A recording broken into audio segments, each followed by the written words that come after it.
La revue de presse avec Natacha Polony. Bonjour Natacha. Bonjour Thomas, bonjour Julie et bonjour à tous. Ce matin, une de vos journaux, c'est le 3e lendemain d'élection en un an et les titres se ressemblent. Le Figaro, Sénat, une défaite de plus pour la gauche. La Nouvelle République, Sénat, le coup de barre à droite. L'écho de la Haute-Vienne, la droite reprend le Sénat, le PS paie la tournée. Et ce matin, le FN fait son entrée dans un Sénat de droite. Pendant ce temps, on racle les fonds de tiroir sans grand résultat. Le Parisien, congé parental, prime de naissance, ce qui va changer pour les familles. La Croix, la politique familiale à la diète. L'Opinion, la France dans le mur de la dette. Et loin d'ici, des réfugiés voient tomber les bombes de la coalition et se confient à Libération, Syrie. Et je crains qu'au final, ça ne serve à rien. On commence par un détour du côté du Palais du Luxembourg où se trouve le Sénat. Donc. Oui, on ne peut pas parler d'un coup de tonnerre. Dans l'Alsace, Raymond Courreau nous la joue commentaire sportif. Le punching ball élyséen encaisse un nouvel uppercut en espérant tenir jusqu'à l'ultime round de 2017. C'est long, douloureux et au final, c'est aussi la France qui titube. Et dans Sud-Ouest, Bruno Dive choisit l'ironie. Il faut toute la langue de bois dont peut être capable un Jean-Christophe Cambadélis pour déceler une résistance de la gauche à ces élections sénatoriales. Car pour la 4e fois depuis le début de l'année, celle-ci vient de subir un long dimanche de défiançailles avec ses électeurs.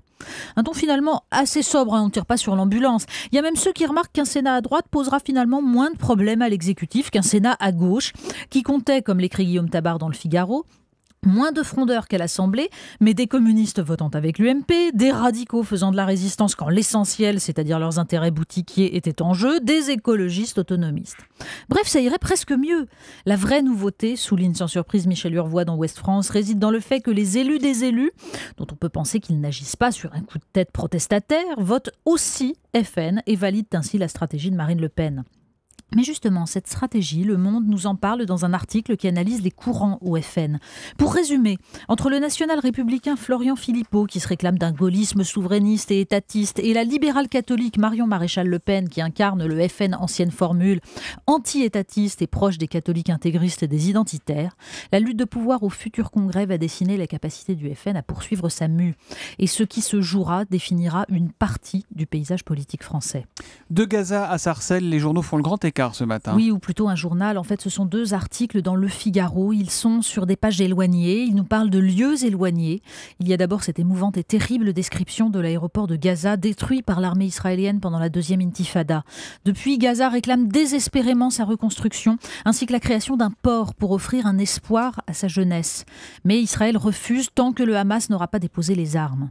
Et puis sur l'autre page, un retour à Sarcelles, qui pense ses plaies après les émeutes de cet été, une manifestation pro-palestinienne qui tourne mal, des commerces juifs attaqués et le modèle de cohabitation sereine de cette ville creusée qui meurt. 2 articles et la société française percutée par un drame complexe. Mais agresser les juifs de France ne rend pas son aéroport à Gaza. Gouvernement cherche économie désespérément. Bah oui, Libération, Le Parisien, La Croix s'inquiète des choix en matière de congé parental. Tout le monde a bien compris que derrière le sourire de Najat Vallaud-Belkacem vantant l'égalité homme-femme, il y avait la mine sombre des économies à tout prix. Limiter la durée du congé parental, objecte Dominique Quignot dans La Croix, nécessite que les enfants non gardés à la maison soient accueillis dans des structures collectives ou par des nourrices, ce qui a un coût aussi immédiat que les économies envisagées.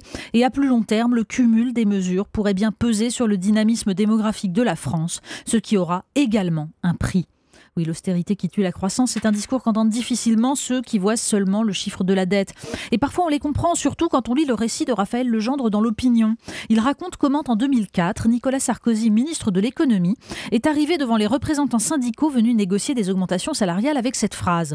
Je résume, vous allez me demander une augmentation de 100, c'est ça ? Eh bien moi je vous donne 115, ça vous va ? Ou comment on achète la paix sociale sur le dos des générations futures. Des questions posées ce matin sur l'origine de nos bijoux, de l'or de nos bijoux. Mais oui, cette question, c'est le magazine Elle qui la pose parce que les mines d'or sont des lieux d'exploitation et de destruction de l'environnement. Le joaillier de luxe Chopard s'est fait le pionnier d'un or estampillé éthique qui permet de renforcer la sécurité des ouvriers et de limiter l'usage de produits chimiques. Parce que derrière cette bague qui étincelle à votre doigt, il peut y avoir du sang, il peut y avoir de la souffrance. Pour finir, vous nous apprenez encore quelque chose de nouveau, hein, le Mais Nudge, oui, c'est ça? c'est le magazine Clé qui nous fait découvrir la méthode Nudge. Nudge en anglais, ça veut dire coup de pouce. Donc méthode testée par un économiste comportemental qui devait décider d'économie à l'aéroport d'Amsterdam et qui trouvait le poste de nettoyage des toilettes pour hommes incroyablement coûteux. En l'occurrence, le coup de pouce, ce fut de graver une mouche au fond de chaque urinoir. En un an, le coût du nettoyage chuta de 80%. Ben oui, quand on leur donne une cible, les hommes visent mieux. Voilà, alors il faudrait peut-être généraliser les femmes qui veulent prendre un congé parental ou trouver une place en crèche. On leur trouve une méthode Nudge ou on les gruge à coups d'égalité homme-femme. La revue de presse de Natacha Polony tous les matins à 8h30 sur Europe 1. Demain, Natacha. À demain.